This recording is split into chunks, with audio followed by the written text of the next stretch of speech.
হয় চাওক, মই বৰ্তমান উপস্থিত আছোঁ শিৱসাগৰ জিলাৰ ৰংঘৰত আৰু মই ইতিমধ্যে আপোনালোকক জনাইছিলোঁ যে ৰংঘৰলৈ আহিছোঁ বিশেষ এটা কাৰণত। ইতিমধ্যে শিৱসাগৰ সমষ্টিৰ সন্মানীয় বিধায়ক তথা এসময়ৰ কৃষক সংগ্ৰাম সমিতিৰ সন্মানীয় সভাপতি অখিল গগৈ ডাঙৰীয়াই যেতিয়া শিৱসাগৰ সমষ্টিটোৰ বিধায়ক হিচাপে শপত গ্ৰহণ কৰিছিল, তেতিয়াই তেখেতে এটা প্ৰতিশ্ৰুতি দিছিল যে শিৱসাগৰখনক এক বিশ্ব ঐতিহ্য ক্ষেত্ৰ হিচাপে গঢ়ি তুলিব লাগে। আৰু তেখেতে ইতিমধ্যেই শিৱসাগৰ সমষ্টিৰ বিভিন্ন ঠাইত তেখেতে বিভিন্ন ধৰণৰ কাম কাজ কৰিছে। আৰু আমি আজি যিহেতু ৰংঘৰত উপস্থিত আছোঁ আৰু ৰংঘৰত ইতিমধ্যে আমি দেখিবলৈ পাইছোঁ যে ইয়াতো বিভিন্ন ধৰণৰ কৰ্মচাৰীয়ে তেখেতলোকে কাম আৰম্ভ কৰিছে।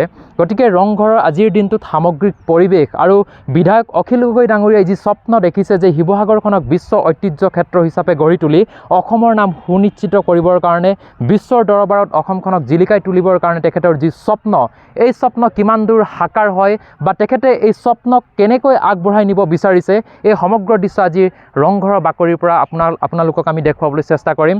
মোৰ সৈতে ভিডিঅ' জাৰ্নেলিষ্ট পাৰ্থ আছে। পাৰ্থক মই আগুৱাই আহিবলৈ অনুৰোধ জনাম।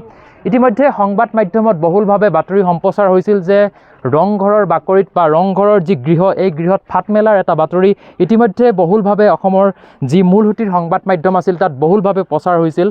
আৰু এই কথা সম্পূৰ্ণৰূপে সত্য নহ'লেও কিছু শতাংশ সত্য যে ৰংঘৰৰ যি মুখ্য ৱাল, এই ৱালত আচলতে দেখিবলৈ পোৱা গৈছে যে পুৰণি সেই সময়তে স্বৰ্গদেউ ৰাজেশ্বৰ সিংহই যেতিয়া এই ৰংঘৰ নিৰ্মাণ কৰাইছিল বা পৰৱৰ্তী সময়ত যেতিয়া পুনৰ নিৰ্মাণ কৰাইছিল স্বৰ্গদেউ প্ৰমত্ত সিংহই, তাৰ পাছৰ আজিৰ দিনটোত এই ৰংঘৰত কিছু ফাটমেলা পৰিলক্ষিত হৈছে। কিন্তু অতি ভাল খবৰ যে ইতিমধ্যেই এই শিৱসাগৰ সমষ্টিৰ সন্মানীয় বিধায়কগৰাকীয়ে তেখেতে ৰংঘৰক পুনৰ এক নতুন ৰূপত সজাই তুলিবৰ কাৰণে ব্যৱস্থা গ্ৰহণ কৰিছে। আৰু পাৰ্থক মই সমগ্ৰ দৃশ্য দেখুৱাবলৈ অনুৰোধ জনাম যে এনেদৰেই আচলতে ৰংঘৰখনক পুনৰ তেখেতলোকে বিভিন্ন ৰঙেৰে আচলতে সজাই তুলিব বিচাৰিছে আৰু বিশ্ব ঐতিহ্য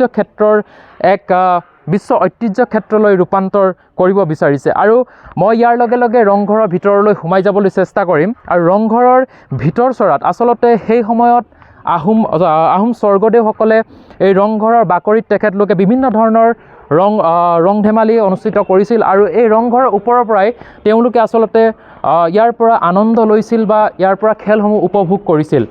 কিন্তু আজিৰ তাৰিখত এই ৰংঘৰৰ ভিতৰচৰাৰ পৰিৱেশ কেনেকুৱা, এই পৰিৱেশ আমি আপোনালোকক দেখুৱাম।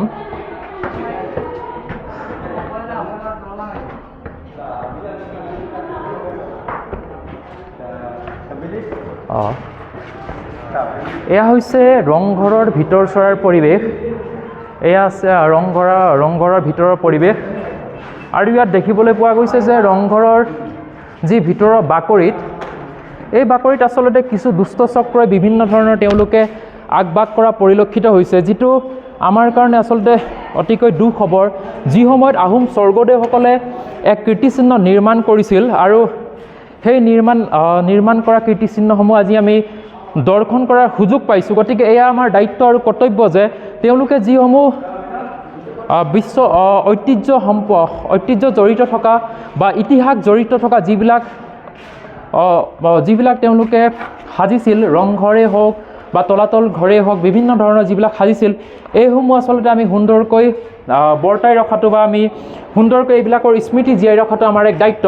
কিন্তু অতি দুৰ্ভাগ্যজনক কথা যে এনেধৰণে ৰংঘৰৰ বাকৰিত আচলতে নাম লিখি কোনো দুষ্ট চক্ৰই এনে কাৰ্য কৰিছে।